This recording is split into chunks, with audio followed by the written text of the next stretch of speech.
Hey, Mountain View Elementary School, this is Mr. Bowlby here. Check this out. This is an artwork of an elephant by an artist from Brazil named Romero Britto.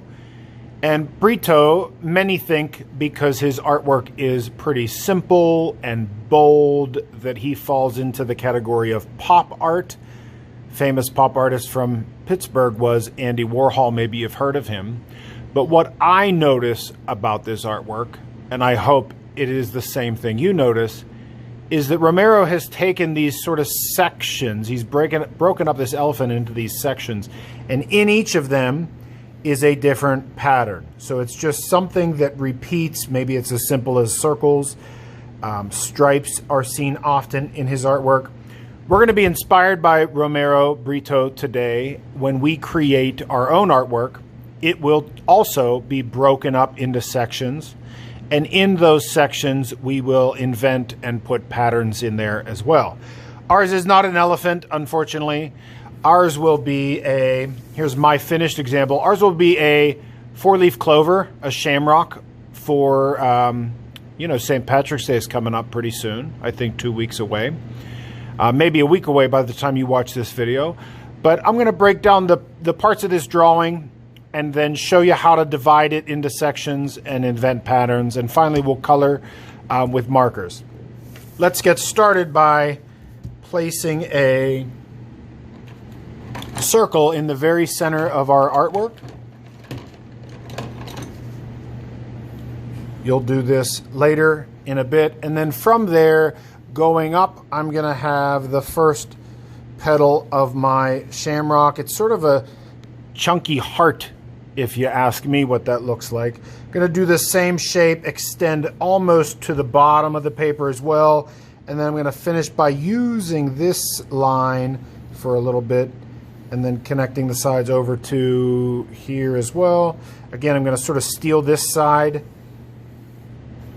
And eventually here I've got my four-leaf clover. I am going to split these down to the circle as well. That's going to give me a few more sections.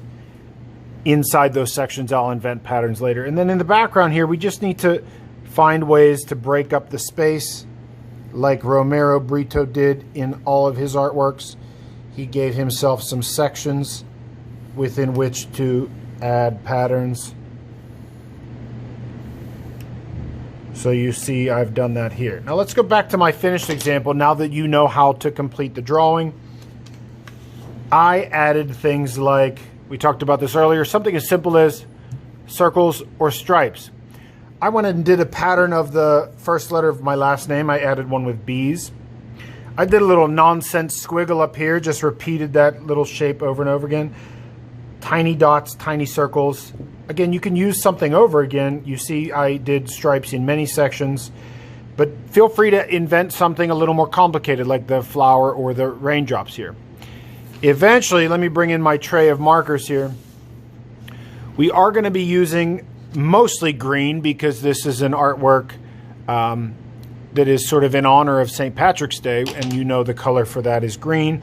But we are going to be using the neighboring colors on the color wheel. If you take a moment and look at the color wheel near our classroom door, you'll see that on either side of green on the color wheel is blue and yellow. So you're going to receive a bin of markers, and you will notice that blue and yellow is in there as well. Those are fine to use. In each of these sections, use the markers neatly. I should see nice edges. Can you do multiple colors within each one of your patterns? Yep. Just work nicely and neatly today. I'm not going to make you watch me do this entire thing. I'm sure you can imagine that. But know this. At the end of coloring, every spot of white will be gone. So you do need to think about how to fill this artwork entirely edge to edge within your sections there. I hope you enjoy this. Again, we were inspired by artist Romero Britto, who is quite famous for breaking up his artwork into sections, inventing patterns in there. Quite a colorful artist.